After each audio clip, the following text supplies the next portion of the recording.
Boa noite. A Câmara dos Deputados, já com a posse da nova legislatura, criou na semana passada uma comissão especial para analisar as propostas de uma reforma política. O tema é complexo e envolve muitos interesses, tanto da sociedade como dos partidos. O sistema eleitoral envolve, por exemplo, a regularização do financiamento privado de campanhas, a obrigatoriedade do voto, o voto distrital ou não.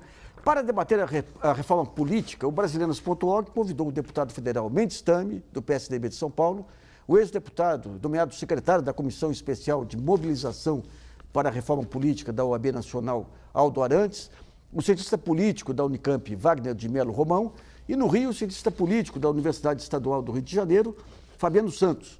E também contamos com a colaboração da jornalista Aline Moraes, que vai escolher as perguntas enviadas através do portal brasilianas.org. Nesse primeiro bloco, vamos abusar um pouquinho dos nossos entrevistados aqui, para didaticamente entender os principais pontos da reforma política. O que significa financiamento de campanha, voto distrital. Então, eu começaria com o deputado Mendes Tame. Nassif, nós temos visto muita conversa sobre reforma política que, na verdade, não chega ao cerne, ao âmago da questão. Fica em pontos periféricos, naquilo que é mais fácil, naquilo que teria consenso. Uma reforma política precisa realmente mudar para melhorar. Melhorar o quê? Melhorar a qualidade da representação política numa democracia representativa.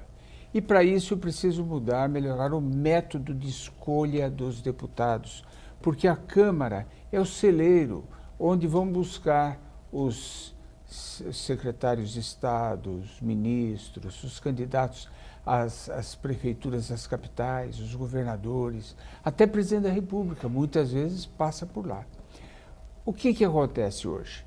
São Paulo tem, por exemplo, São Paulo, 32 milhões de eleitores. A Argentina inteira tem 27. Que coisa. Tem cabimento alguém para ser candidato, Aldo, a deputado estadual ou federal? Fazer campanha para um colégio de 32 milhões de eleitores? Não tem cabimento. Então, você está abordando especificamente o voto distrital. Isso, ou regional.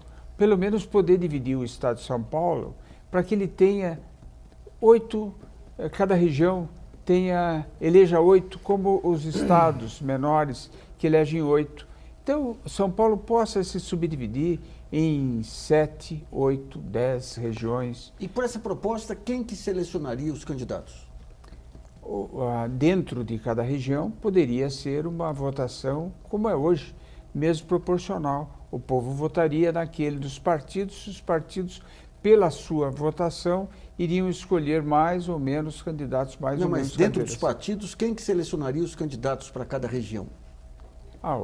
Como é hoje, da mesma forma, aqueles que se aventuram a ser candidatos, que foram prefeitos das maiores cidades, que têm uma representatividade naquela região. Se eu tiver regiões com no máximo 3 milhões e meio de eleitores, eu posso ter profissionais liberais, jornalistas. Mas o sistema de escolha hoje, nos partidos, de uma maneira geral, é democrático, na sua opinião, não? Eu acho que até caça candidato. É tão democrático que até caça candidato para deputado federal. Ser candidato, tem tanta vaga que não há problema. Tem tanta vaga, tanto partido, que ele querendo ser candidato. O problema não é um cerceamento da sua candidatura, é o custo da campanha, o número de eleitores que ele tem. As eleições acabam sendo caras, superficiais e desumanas. Aldo, como é que você vê essa questão? É o seguinte, eu venho aqui e não venho defender um ponto de vista meramente pessoal. Eu venho defender um ponto de vista da coalizão pela reforma política democrática e eleições limpas, que é uma articulação de mais de 110 entidades da sociedade civil, entre as quais a CNBB, a OAB, que eu represento, entidade do movimento sindical, estudantil, enfim, é um complexo de entidades. Nós partimos de alguns princípios e da análise da realidade. Princípios é o princípio basilar da Constituição, que é a soberania popular. E a análise da realidade identificando quais são os problemas estruturantes que degradam a democracia. nós identificamos 4 e procuramos apresentar a proposta para os 4. O mais grave, na nossa opinião, é o financiamento de campanha por empresa. Isso. Ele é inconstitucional, o Supremo Tribunal Federal está votando ação direta de inconstitucionalidade interposta pela OAB, já tem 6 votos a 1. O ministro Gilmar Mendes paralisou o processo de votação. Na minha opinião, esse é o mais grave. Primeiro, que é inconstitucional, porque a Constituição diz que o poder emana do povo e o poder do dinheiro afeta exatamente o exercício da soberania popular. Segundo, é o canal da corrupção eleitoral. Todos esses fatos que vêm hoje a público, está claro que aí é que está o elemento fundamental. Além do fato de grandes empresas montarem bancadas próprias, né? Portanto, compõem um parlamento à imagem e semelhança do poder do dinheiro e não da vontade popular. Então esse é o mais grave problema. O segundo é o sistema eleitoral. Nós temos no Brasil, a Constituição brasileira, e eu fui constituinte, reafirmou o princípio do sistema proporcional. O sistema proporcional, na minha opinião, é o mais avançado. Ele surge historicamente depois do sistema majoritário, que é o distrital ou o distrital misto, que surgiu na Idade Média. Com a Revolução Industrial... Explica para os nossos telespectadores o que é o sistema proporcional. O sistema proporcional é o sistema que permite que as diversas matizes de opinião da sociedade se expressem no parlamento. E cada partido leva... proporcionalmente ao número de votos. Porque o majoritário só vai... O majoritário, ele é excludente, o sistema majoritário, ele é excludente. O majoritário, como é o majoritário? O majoritário é o seguinte, você tem um distrito, ganha quem tiver mais voto. O que tem, diga, voto por hipótese, tá. por hipótese, uma hipótese, no distrital puro. Você tem 10 distritos, tem um partido que obtém 51% nos 10 distritos, o outro obtém 49%. O primeiro tem as 10 vagas e o outro tem 0, mas isso é um absurdo. Então, o majoritário é o distrital, só para pegar a definição, e o proporcional... E o proporcional é o que permite. E o proporcional surge com a Revolução Industrial, o surgimento da classe operária. E há um movimento na Bélgica, que inclusive eu gostaria de citar aqui, foi realizado em 1885, uma conferência internacional sobre a representação proporcional. E essa conferência, com representantes de vários países da Europa, chegou à seguinte conclusão, que o sistema de eleições por maioria absoluta viola a liberdade do eleitor, provoca fraude e corrupção e pode dar uma maioria de cadeiras para uma minoria do eleitorado. Daí eu vou colocar a mesma provocação que eu fiz para o Mendes Stame. Quem que escolhe em cada partido quem se candidata? A proposta que nós apresentamos, no primeiro caso do financiamento de campanha, é o financiamento democrático de campanha. Depois eu posso explicar melhor. Tá. No segundo caso, nós apresentamos o sistema proporcional de voto transparente, em que ele se dá em 2 momentos. Você vota no programa do partido, na proposta do partido, em uma lista organizada democraticamente em eleições primárias, que eu concordo com você. Hoje, na verdade, os caciques impõem uma lista partidária. Então, você estabelecendo, porque uma das questões que nós temos no Brasil é a fragilização dos partidos políticos. O atual sistema, o aspecto da proporcionalidade é o aspecto correto. Mas o voto aberto, esse degrada, ele não permite a formação de partidos. O que é o voto aberto? Voto aberto é o atual. Você vota em quem você quiser. Ah, tá. Você tem que votar... Nessa proposta, ela se faz em 2 momentos. A proposta que a coalizão apresenta para a sociedade brasileira. No primeiro momento, você vota numa lista, você vota, portanto, em torno de propostas. Para partidos? Para partidos. As propostas, de tal maneira que você eleva a cultura política do Brasil. Você não faz a escolha de pessoa e hoje em dia pessoa e ganha quem tem mais dinheiro. Sem compromisso com ideias, sem compromisso com propostas. Essa proposta, você votaria exatamente numa proposta, num primeiro momento, com base no quociente eleitoral, você define o número de cadeiras daquele partido e ele disputa num segundo momento, quer dizer, aí ao eleitor caberá escolher. Então você tem um momento em que você fortalece os partidos, que você dá identidade política e ideológica, porque, na nossa opinião, o problema que agrava, inclusive, a falta de governabilidade no Brasil, não é a quantidade de partidos, mas a qualidade do partido. Então, daí entra partidos que não têm unidade política e ideológica e forma-se bancada suprapartidária, que é o que está acontecendo então, hoje. Entra um terceiro ponto aí, que é a questão de coalizão. Como é que vocês... Nós consideramos que aí o problema da coligação não é o problema decisivo, como eu estou dizendo. Para nós, o problema é a natureza do partido. Porque um partido de aluguel, nessa proposta, ele vai sumir. Porque o voto é dado num programa. Quem não tiver programa vai dançar. Wagner, você acha que... Como é que você vê aí o que foi discutido até agora? Eu penso que esses dois pontos, o ponto do financiamento é um ponto relevante e o ponto da representação, da qualidade da representação. Eu vejo que a proposta de um financiamento, digamos, estatal, que é o que o Aldo está chamando de, na proposta da coalizão, está como fundamento financiamento democrático, né? Eu penso o seguinte, a gente vive numa situação tão difícil de representação, não é só uma coisa do Brasil, mas acho que é uma coisa generalizada, né? Eu investiria nesse debate o reforço do financiamento da pessoa física, né? Quer dizer, a limitação absoluta do financiamento de campanha por pessoas jurídicas, sou totalmente a favor dessa ideia, mas talvez sou mais favorável a que a gente pense em sistemas de facilitação, de estímulo a que o cidadão comum, num determinado teto, inclusive como coloca a proposta da coalizão, coloca R$700 como um teto de contribuição, né?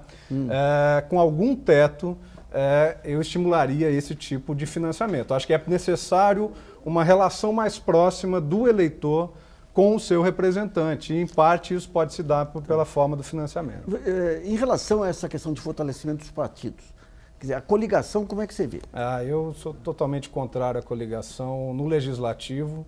Eu acho que uma maneira talvez mais fácil, que já devia ter sido superada, eu acho, né?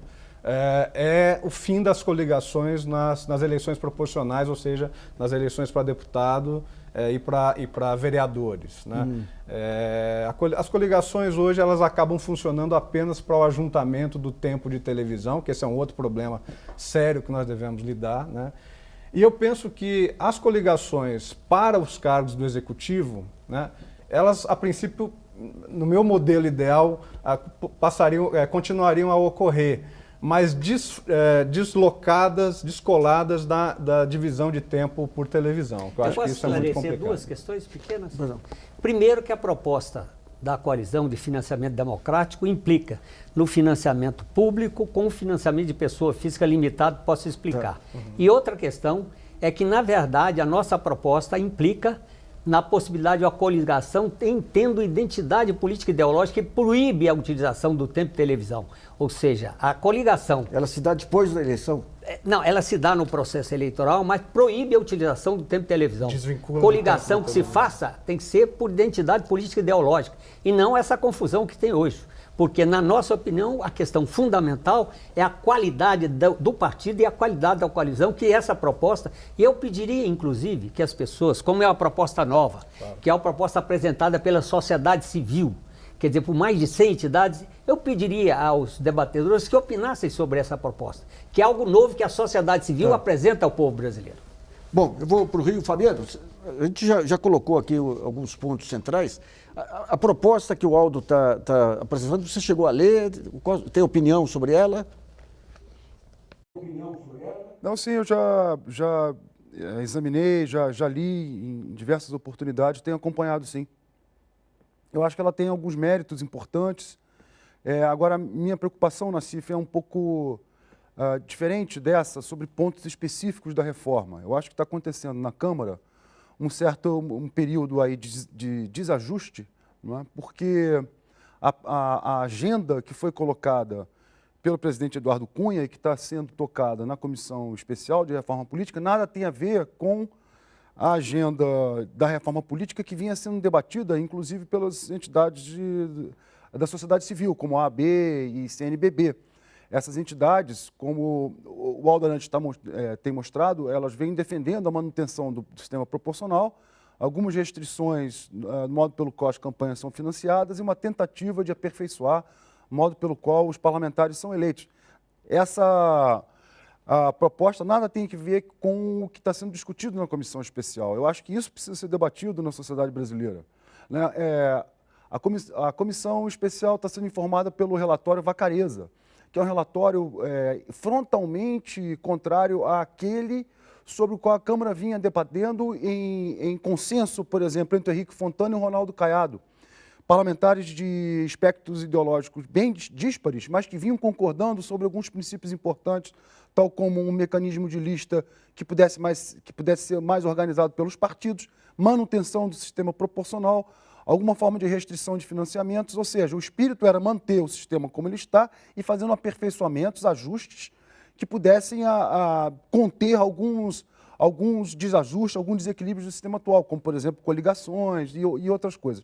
O que o Vacarezza fez foi pegar uma agenda que veio do PMDB e que é totalmente distinta. Então, acho que a sociedade tem que se pronunciar e os parlamentares se colocarem muito claramente que tipo de reforma eles estão pretendendo. Manter o proporcional e ajustar o sistema proporcional, ajustando o financiamento de campanha, ou reverter completamente o espírito do sistema eleitoral brasileiro, implantando o distritão, ou seja, nos estados ou nos distritos que vierem a ser criados, apenas os eleitos serão aqueles os mais votados. Isso é um tipo de sistema que contraria completamente a noção de fortalecimento dos partidos. A permissão de financiamento via empresa. O voto facultativo, que eu acho que é uma coisa desastrosa para o país, não é? Isso está em discussão. A coincidência de eleições, que é tornar o sistema eleitoral brasileiro, o processo eleitoral brasileiro paroquial ao extremo, porque você vai discutir eleição municipal e estadual junto com a eleição presidencial. São mudanças de alto coturno, de alta envergadura, cujas consequências nós não vamos conseguir controlar. E mais, com a propaganda que é feita, e aqui a crítica que eu costumo fazer aos defensores de reforma política, uma propaganda da reforma política como se ela fosse capaz de qualificar o sistema político, de melhorar o sistema político. Isso não é verdadeiro, Nassif. Nunca se viu isso em país nenhum. Mudanças no sistema eleitoral produzindo pessoas virtuosas no sistema político, como se as pessoas, os políticos não tivessem interesses, não tivessem preferências, não fizessem acordo, não fizessem trocas. Isso vai continuar sendo realidade na política brasileira, independentemente da lei eleitoral que foi implantada. Isso é verdadeiro na Itália, onde uma grande revolução no sistema eleitoral foi feita e continuou-se com uma alta fragmentação. Berlusconi ficou 25 anos na Itália, processo de corrupção acontecendo solto. Mesma coisa vale no Japão, onde o sistema eleitoral foi modificado com altas promessas, nada mudou nesse sentido. México é a mesma coisa, Venezuela, Bolívia e Nova Zelândia. Então, os grandes exemplos mundiais de reforma política não produziram essa maravilha que os propagandistas dizem que vai produzir. Então, eu acho que tem que baixar a bola primeiro sobre que alcance pode ser esperado de uma reforma política, ponto 1. Ponto 2, qual é o espírito da reforma? Porque é a mesma coisa que falar de reforma tributária. Eu posso apresentar para você que a reforma tributária é muito importante. Aí eu te apresento duas possibilidades. Imposto sobre grandes fortunas é uma reforma tributária. Ou uma reforma lá, governo George Bush nos Estados Unidos, que simplesmente aboliu o imposto para rico. Então, falar reforma e concordar não quer me dizer nada. Né? Então, eu estou preocupado com como está sendo encaminhado na Câmara, está sendo encaminhado com grande irresponsabilidade e completamente contrário ao espírito pelo qual vinha sendo discutida a reforma política no Congresso. Fabiano, a gente está vendo aí, com o advento das redes sociais, com o avanço das informações no mundo inteiro, com esse questionamento dos poderes, você traz uma crise generalizada de sistemas políticos aí. O que você vislumbra na frente com essa fragmentação monumental que é acentuado pelas redes sociais, pela internet, em detrimento de partidos e tudo mais? Qual o futuro? O que está se discutindo de mudanças no modelo democrático representativo para enfrentar essa nova realidade?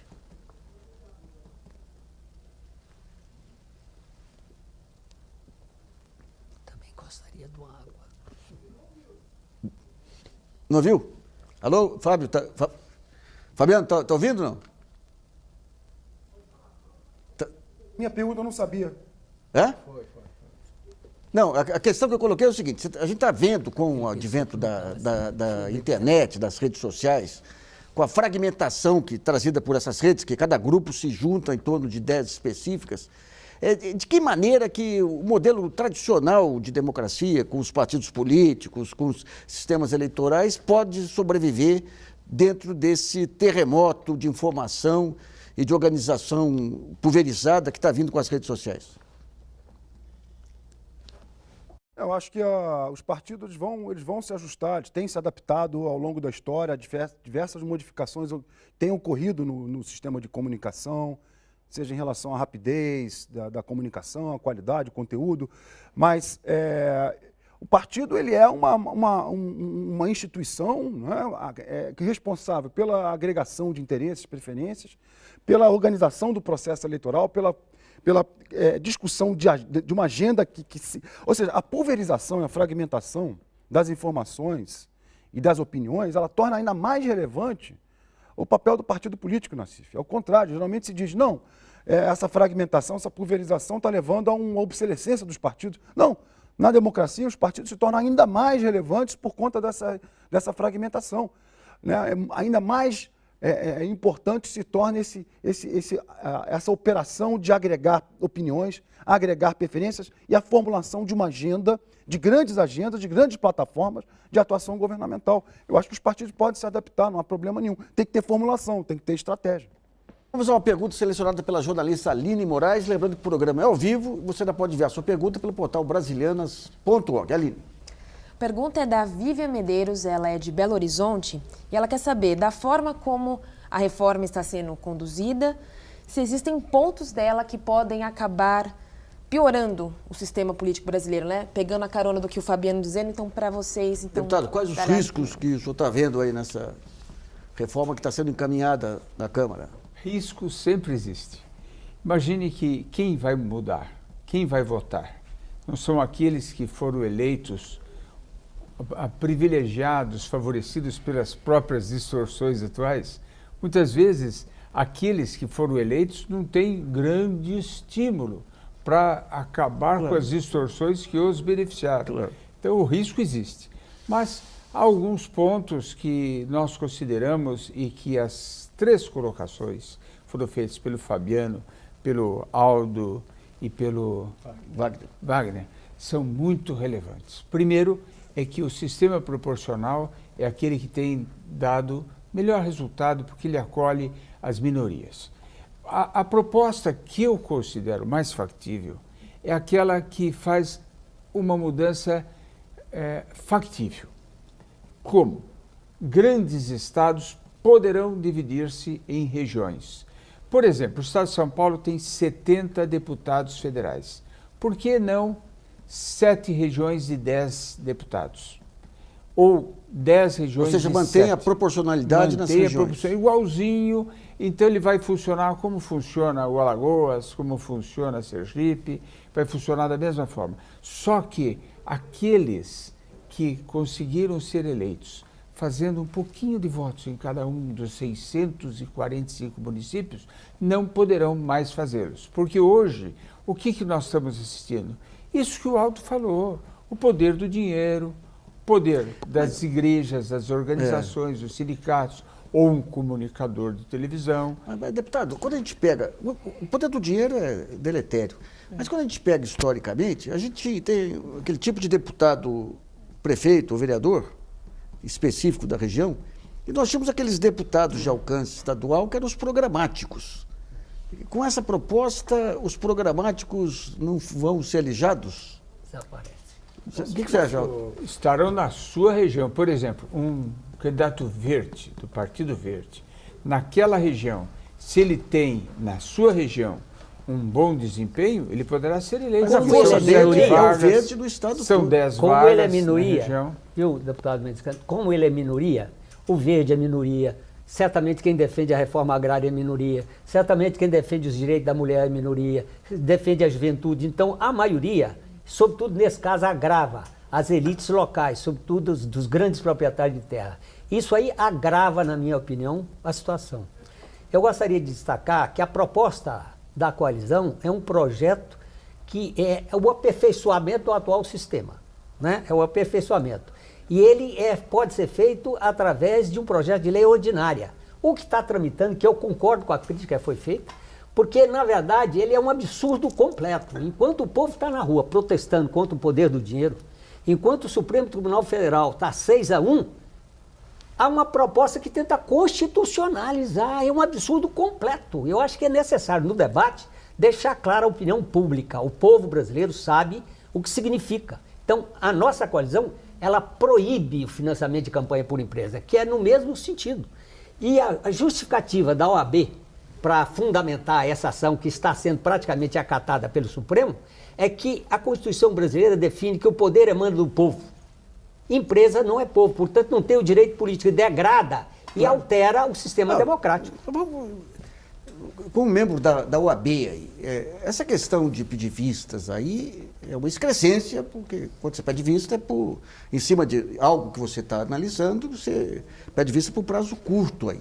Essa manobra do ministro Gilmar Mendes de pedir vista e segurar enquanto espera a PEC do Vacareza prosperar, a OAB não devia tomar alguma decisão, não especificamente em relação a isso, mas a essa jogada de procrastinar que já está chegando a quase um ano. Já está chegando a quase um ano. Jurídico já está quase chegando. A coalizão, nós consideramos que é um problema, na verdade é um assinte, não é? Mas essa é uma questão, quer dizer, que eu acho que é necessário que a sociedade se manifeste, não é só a OAB. É porque, na verdade, está impedindo uma manifestação que, inclusive, o argumento de alguns setores da Câmara que não querem acabar com o financiamento de empresas, argumentam que isso é interferência. A OAB e a coalizão não consideram, porque isso aí é um problema constitucional. Claro. Não é problema de trabalhar, problema de reforma política. É um aspecto que envolve a constitucionalidade. Agora, o Supremo já votou. Claro. Eu gostaria de destacar, quer dizer, que essa questão para nós é decisiva. Nós consideramos, botamos ela em primeiro lugar. Sem resolver isso, quer dizer, se permite, quer dizer, a constitucionalização ou a continuidade do financiamento de campanha por empresa, tudo mais está prejudicado. Então nós consideramos isso decisivo. Vamos para o primeiro intervalo em brasilianas.org. Volta já.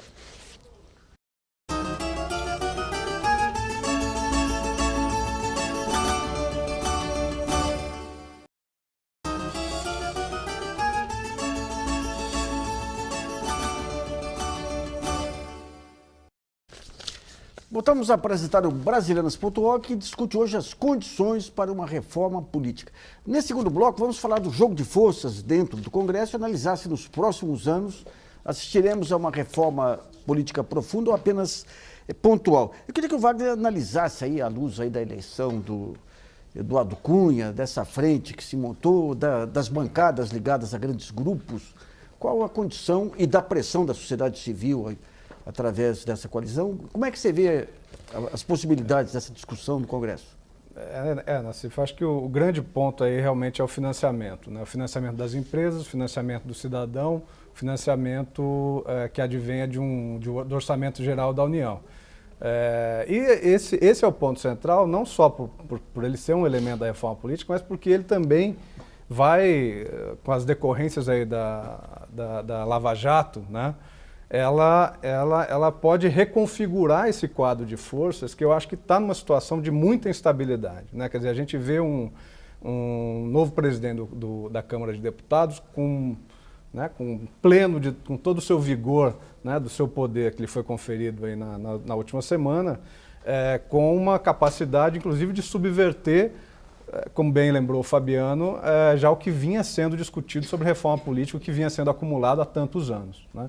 Eu tenho a impressão que os próximos meses vão ser muito importantes. A gente precisa ficar de olho no que virá da Lava Jato. E, por outro lado, o Aldo lembra muito bem, a sociedade precisa estar vigilante. A sociedade não pode achar que ela não pode ficar omissa a esse processo, né? Quer dizer, a reforma política, mesmo difusa, ela continua sendo uma pauta muito forte. Não é à toa que reúne tantas entidades com tanta representação. Então, eu acho que o jogo a ser jogado é muito importante nesses próximos 3, 4, 5 meses, que haja muita atenção da sociedade e, oxalá, os meios de comunicação possam reverberar também essas preocupações. Fabiano, como é que você vê essa correlação de força, não apenas dentro do Congresso, mas fora mesmo, com os meios de comunicação, de um lado, as organizações sociais? Você vê com otimismo algum avanço aí? Ou vai emperrar num jogo de braço aí com o presidente da Câmara? Eu acho que tem um problema de estratégia do governo, né, do PT, desde o início, né, porque colocou a reforma política como pauta prioritária sem prestar atenção na correlação de forças, né? Então, nunca é interessante para o governo colocar uma pauta e definir como prioritária sem antes saber como qual é a tendência central do órgão que, afinal de contas, decide. O órgão que, afinal de contas, decide é a primeira Câmara, depois o Senado. A Câmara não pode tudo. O presidente da Câmara tem uma opinião, está em lua de mel com a própria casa, mas é uma instância. A arquitetura institucional brasileira prevê várias outras instâncias no processo decisório.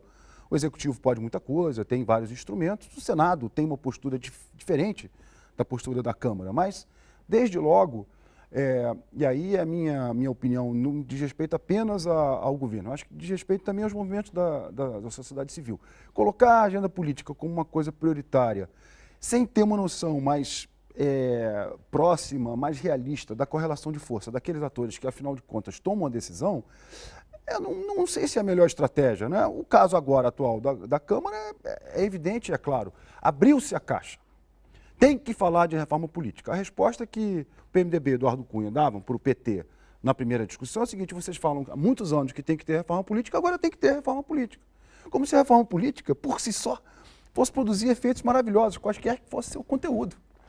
Né? Então, é melhor ficar com o sistema eleitoral que está, do ponto de vista dos atores, né, que têm se preocupado com isso, do que aprovar a proposta que o Eduardo Cunha está propondo.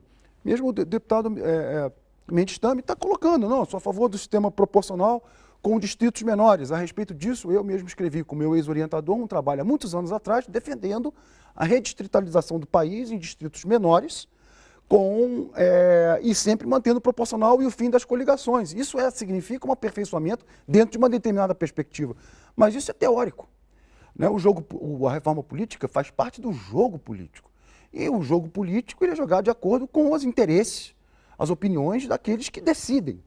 Na Câmara, a correlação de forças não é boa para a proposta defendida, seja pelo governo, seja pelo PT, seja pelos movimentos da sociedade civil, OAB e CNBB, inclusive. É melhor ficar com o que está aí, né, do que avançar na proposta do Eduardo Cunha. Então, a minha sugestão é que vamos embaralhar o jogo.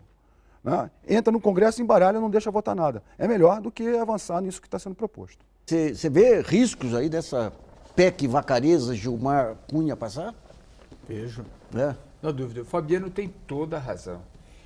Na realidade, o que nós temos que fazer é tentar ir aperfeiçoando o sistema, ter algum ganho de qualidade para ir melhorando aos poucos. Por exemplo, se eu tiver distritos menores, não pode eleger um representante verde? Por que não pode? Então os estados pequenos não podem? Então só os grandes vão poder? Não, o que eu tenho é que esses representantes das minorias têm que melhorar, tem que ter não só o negócio focado num ponto, eles têm que enxergar o todo, enxergar as dificuldades, o cotidiano das pessoas, a vida difícil daqueles que não têm recursos, que não foram amealhados de grandes recursos pela riqueza, não tem riqueza, que dependem do poder público funcionar bem na área de saúde. Não tem dinheiro para pagar um plano de saúde, nem que seja o mais simplesinho. Não tem dinheiro para pagar uma escola particular, depende da escola pública. Depende do município, depende das ações públicas. Ora, esse cidadão que tiver o conhecimento das diversas políticas públicas, que tiver o conhecimento da participação da mulher, como você colocou muito bem entre os seus 4 pontos, esse cidadão tem maior chance de ser eleito. Mas o sistema atual não tem, não. Por exemplo, a reeleição, o estudo da reeleição nos municípios acaba conferindo um poder para o prefeito que não tem liderança. Isso teria que ser mudado.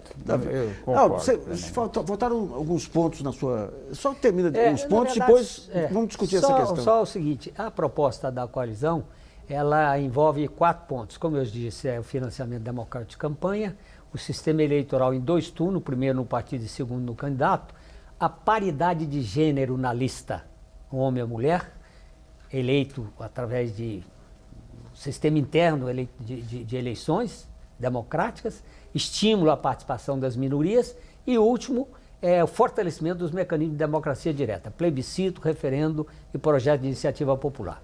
Agora, quanto a essa questão que está colocada, é que, na verdade, eu aproveito para fazer um chamamento à sociedade civil. Nós temos que nos mobilizar. Nosso objetivo é coletar 1.500.000 assinaturas e é botar o povo na rua. porque o Congresso, eu já fui deputado federal por vários mandatos e fui constituinte. Dou um testemunho aqui. A Constituição só teve esse perfil em função da pressão da sociedade. E nós sabemos recentemente uma série de medidas que estavam atravancadas na Câmara, de um dia para a noite foram votadas. Então eu acho que a questão não se decide meramente na Câmara. E se for na Câmara, na minha opinião, eu concordo com o que foi dito aqui. Quer dizer, o resultado pode ser altamente maléfico. Essa emenda é tudo o que se possa pensar contrário ao que a sociedade e o projeto da coalizão defende. Qual a solução? Não é meramente parar, não, porque o risco de parar é ser aprovada a proposta conservadora. É mobilizar a sociedade, é politizar, é coletar 1.500.000 assinaturas e ir para as ruas em torno de uma proposta concreta. Não é para ir para a rua pela ir para a rua, mas para fortalecer esse movimento, para que a gente possa criar, na verdade, uma exigência da sociedade para que essas questões que estão vindo à tona, que a gente vá à causa delas. Essa denúncia toda de corrupção, o pano de fundo, é o financiamento de campanha. Vamos atacar, vamos apresentar uma alternativa. Deixa eu ver com o Wagner. Quer dizer, você tem uma mobilização, você tem um Congresso, uma Câmara, que é, pelo tudo que foi colocado aqui, é desequilíbrio em favor de Eduardo Cunha, desse padrão. A Constituinte exclusiva, você acha que é uma bandeira relevante, capaz de mobilizar a opinião pública? Eu acho que ela tem algum apelo para alguns setores, mas eu vejo com bastante dificuldade. Eu acho que a gente teria muita dificuldade de fazer uma Constituinte exclusiva e até inspirado aqui na proposta do Aldo, de refortalecer plebiscitos e referendos, me parece que se a gente tivesse um Congresso ideal, né, ou uma Câmara e um Senado ideais, que pudessem depois, através de um referendo, né, a população pudesse referendar uma reforma política, que é provisória, né? Acho que o deputado Mendes apontou aí com bastante sabedoria. Ninguém aqui está falando que a reforma política vai gerar um sistema político perfeito. Até exatamente no caso do voto distrital misto, tem um trabalho de um colega da USP, o Glauco Pérez da Silva, que mostra inclusive que, digamos, o padrão de eleição, o padrão de votação dos deputados eleitos por São Paulo, ele inclusive mistura um pouco esse padrão de um deputado que tem votos em praticamente todas as zonas eleitorais, né? Que não é só o fenômeno Tiririca, mas são outros deputados que também têm um apelo de mídia muito forte, mas ele também mistura esse tipo de voto com o voto daquele prefeito da cidade, daquele vereador mais votado da cidade. A gente pode falar aqui de inúmeros exemplos em que isso acontece. Então parece que há uma mágica aí no sistema que a gente vive hoje, que já antes de uma reforma para um sistema distrital misto, já coloca isso, né? Quer dizer, os deputados sabem muito, os candidatos sabem muito bem onde podem colher votos e onde esses votos vão reverter em vitória para eles, né? Bom, vamos a uma pergunta enviada pelo portal brasileiros.org, selecionada pela Aline Moraes. A pergunta é do Renato Fonseca, ele é de São Paulo, capital. Essa pergunta chegou para a gente no intervalo para tentar entender melhor a questão do voto distrital, né?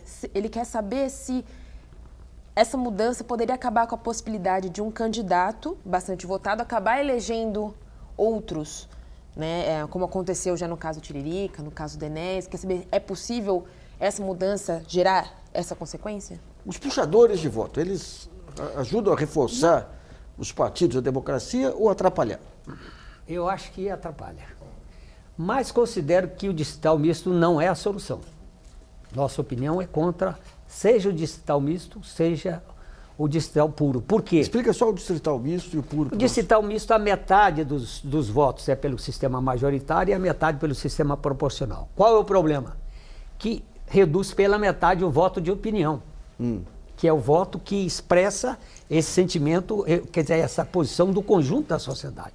E mais, normalmente o distrito influencia no voto proporcional. Então o partido majoritário termina fazendo o voto daquele majoritário e coletando, carreando votos. Então, na minha opinião, quer dizer, é menos grave do que o distrital puro, mas na minha opinião também ele não atinge. A proposta da coalizão, mantendo o voto, além do que é o seguinte, distrital puro ou misto implica emenda constitucional. A nossa proposta é projeto de iniciativa popular e é projeto de tramitação simples. Maioria simples está aprovada. E nosso reafirma o sistema proporcional, mas aperfeiçoa, acabando com o voto tiririca, reduzindo o número de partidos, reduzindo drasticamente o número de candidatos. Nós fizemos uma análise, só para ter uma ideia, que reduz drasticamente o custo da campanha. Se fosse aplicada essa proposta que nós estamos apresentando, a eleição de 2010 teve 430 e tantos mil candidatos a vereador, reduziria para 100 e poucos mil. É uma redução drástica do número de candidatos, permite, portanto, o eleitor conhecer melhor o candidato, a posição do candidato, dá condições para a governabilidade, porque essa governabilidade, fundamentalmente, é a qualidade dos partidos. A falta de identidade dos partidos é que impede a governabilidade. Tanto assim que hoje, quer dizer, o fator principal da falta de governabilidade, na verdade, não é a quantidade, é a qualidade do partido. O partido não tem identidade, forma-se bancada suprapartidária, que é o que ocorre hoje, em função de outros interesses. Entende? Sim. Então, na verdade, a proposta nossa é contra o distrital misto é a favor do proporcional aperfeiçoado, proporcional em que não seja voto em pessoas, mas seja voto em proposta e, num segundo momento, voto em pessoa. Vamos para o segundo intervalo e brasilianas.org volta já.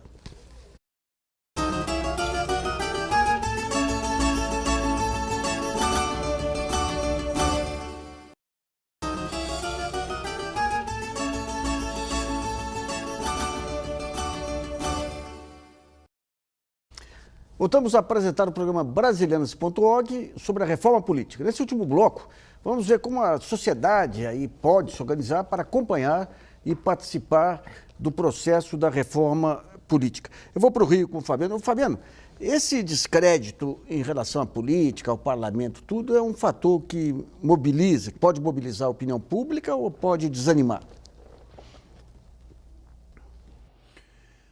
Bom, uma bela questão.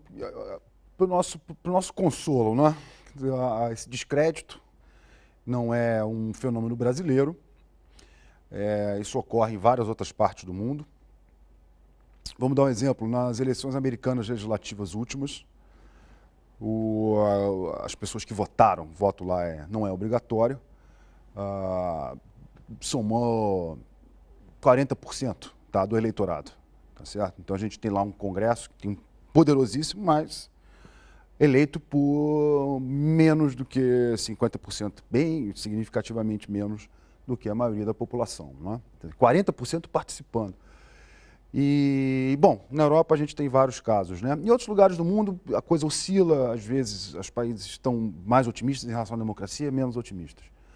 No caso brasileiro a gente tem uma conjuntura não favorável por conta de vários fatores. É claro que esse processo na Petrobras está criando um humor muito desfavorável à política, aos partidos, não é? E então eu acho que a gente tem que ter uma análise um pouco mais de longo prazo, né? No caso brasileiro a gente tem, em média, um apoio aos partidos, assim, as pessoas falando que tem preferências partidárias, em torno aí de 50% da população, 45% a 50%, tá, dos respondentes, o que não é ruim, o que não é baixo, o que não é pouco. Isso depois da redemocratização. É claro que temos momentos em que esse apoio se torna muito ruim. Então, eu acho que a democracia é um fato da vida brasileira. A população sabe da sua importância, sabe da importância do voto, da escolha eleitoral e do governo nas suas vidas, mas ainda tem uma percepção de algo distante, de algo etéreo. O meu temor em relação à questão da reforma política via mobilização social são de duas ordens. Em primeiro lugar, as pessoas que assim, são mais distantes e que tendem a ver a política como algo mais distante são pessoas já com um handicap, né, relativamente a outros setores da sociedade. São pessoas que geralmente têm baixa renda, têm problemas de sobrevivência e prioridades muito fortes, né, colocadas antes que a questão política possa vir a fazer sentido. Então, essa defesa de uma reforma política, entre aspas, mais democrática, ela acaba sendo reduzida a um grupo pequeno de pessoas, que no frigir dos ovos não terá a capacidade de mobilização necessária para reverter opiniões de retrocesso no Congresso. E, em segundo lugar, a questão técnica mesmo. A reforma política é uma questão que envolve técnica. Várias perguntas você, Nassif, formulou pro doutor Aldo Arantes em relação ao que é voto isso, o que é voto aquilo. É uma coisa que demora para ser digerido. Não é uma coisa impossível, mas demora para ser digerido. Então, não é uma questão simples, que de uma hora para outra a gente sabe para onde o barco tá andando. Então, essas são as minhas duas preocupações de tratar desse tema, achando que a mobilização popular por si só pode bastar para avançar na democratização do sistema. Deputado, o seu partido, por exemplo, como é que os militantes, os eleitores encaram esse tema? Bom, em primeiro lugar, se não houver uma diminuição do distrito, do tamanho do distrito, não há diminuição do custo. Todas as outras análises diminuem o número de candidatos. Com mais de 30 partidos, dizer que vai diminuir o número de candidatos é de ser muito otimista. Mas se nós diminuirmos o distrito, a campanha fica mais barata mesmo. E sem isso, é uma troca de 6 por meia dúzia. Trocar financiamento público por privado, acho ótimo que as empresas não participem, que cada um consiga seus recursos para ser candidato de pessoas físicas. Acho ótimo, muito bom, mas tem que diminuir o distrito. Esse é o ponto fundamental para melhorar a qualidade, para dar um upgrade, um aumento da qualidade, na melhoria da qualidade da representação política no Brasil. Aldo, como é que você vê essa questão do tema chegar na opinião pública?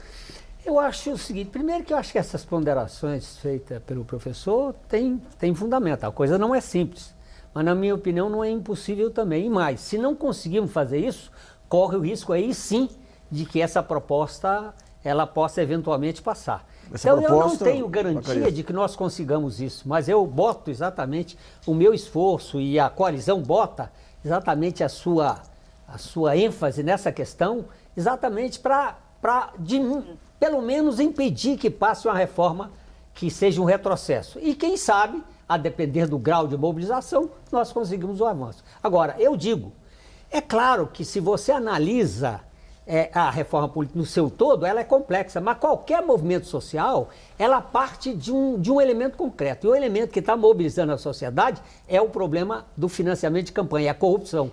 Essa proposta está apresentando uma alternativa concreta. E é através disso, porque hoje em dia, você perguntar para um operário se ele é a favor ou contra a grana na campanha, é claro que ele vai ser contra. E isso abre caminho para você discutir outras questões. Mesmo você tendo uma complexidade técnica em voto distrital, mito, os temas centrais, que é o financiamento público de campanha... A participação das mulheres, a democracia direta. Você não tem medo de despertar a reação de outras minorias, não?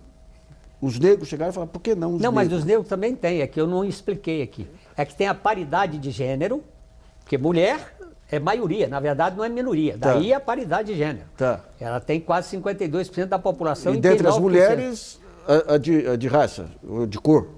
Raça não, então cor. Aí o seguinte, a nossa proposta, ela cria estímulos econômicos para aquele partido que incorpora as minorias na sua lista.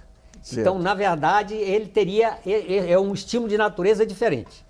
Porque das mulheres é o papel, a quantidade delas. Das minorias é exatamente o significado da representação delas no Congresso. Wagner, você acredita nessa possibilidade de um tema complexo conseguir ser trocado em miúdos e chegar à população? Eu acho que a formulação desse problema não é realmente uma coisa fácil. E eu também não acho que a reforma política, seja ela qual for, vá resolver tudo e todos os nossos problemas. Eu penso que a gente deve estar muito ligado ao humor nacional, né? E o humor nacional hoje ele está estarrecido com o que está acontecendo, né, com as descobertas na Petrobras. Eu vou te falar, com esse negócio da HSBC, que já vem mais uma lista aí. Então, eu acho o seguinte, quer dizer, se a gente não moralizar financiamento de campanha dessa vez, e o que é fazer isso? É acabar com o financiamento das empresas. Eu acho que vai ser muito difícil a gente, numa outra oportunidade, conseguir essa vitória. A gente tem tempo aí, rapidinho, para uma pergunta a mais aí, Aline. Uma pergunta do Walter Justino, ele é de Diadema, São Paulo. Aliás, outras pessoas também fizeram perguntas parecidas, falando em participatividade das pessoas nesse processo. E é possível, na reforma política, também aumentar a participatividade da população no processo político mesmo, que a reforma chegue a esse ponto de incluir, enfim, a população nas decisões políticas? Talvez o Aldo pudesse falar dos sistemas de democracia direta aí melhor. Na verdade, a Constituição brasileira estabelece duas formas de exercício da democracia. A democracia representativa e a democracia direta. Isso a Constituição define. Só que a democracia direta ficou esvaziada, não se pratica no Brasil, o que não leva em conta um princípio basilar da Constituição, que é a soberania Me popular. fala, só bem rapidinho, quais são os instrumentos básicos da democracia direta? Plebiscito, referendo e projeto de iniciativa popular, que é esse nosso.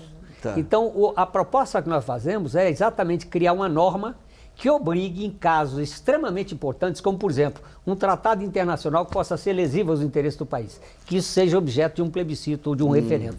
Então, é criar determinadas matérias em que o povo seja ouvido. Hoje, na verdade, fala-se da democracia representativa, mas esquece que a Constituição assegura a democracia direta. E essa é a melhor forma também de você estabelecer uma sintonia entre a maioria da sociedade e as instâncias de governo. Porque há hoje uma distância. Então, essa proposta que nós estamos apresentando, seja de uma representação mais identificada, porque você retirou o poder do dinheiro, você permite uma representação mais identificada com as aspirações populares, e você abre também para a participação das mulheres, para a participação das minorias, e abre determinados temas em que a sociedade opine. Então, aí sim, você cria uma sintonia entre governantes e governados. Bom, o programa Brasilianas.org sobre reforma política termina por aqui. Eu agradeço a participação do deputado federal Bito Stambi, do ex-deputado secretário da Comissão Especial de Mobilização para a Reforma Política da OAB Nacional, Aldo Arantes, do cientista político da Unicamp, Wagner de Melo Romão, e do cientista político da Universidade Estadual do Rio de Janeiro, Fabiano Santos. E agradeço também a colaboração da jornalista Aline Moraes e de você que nos acompanhou em mais essa edição. E não se esqueça de continuar colaborando e vendo sugestões, textos e vídeos para o portal brasilianas.org. Esse espaço aqui também é seu. E voltamos na próxima segunda-feira, às 8 horas da noite. Até lá!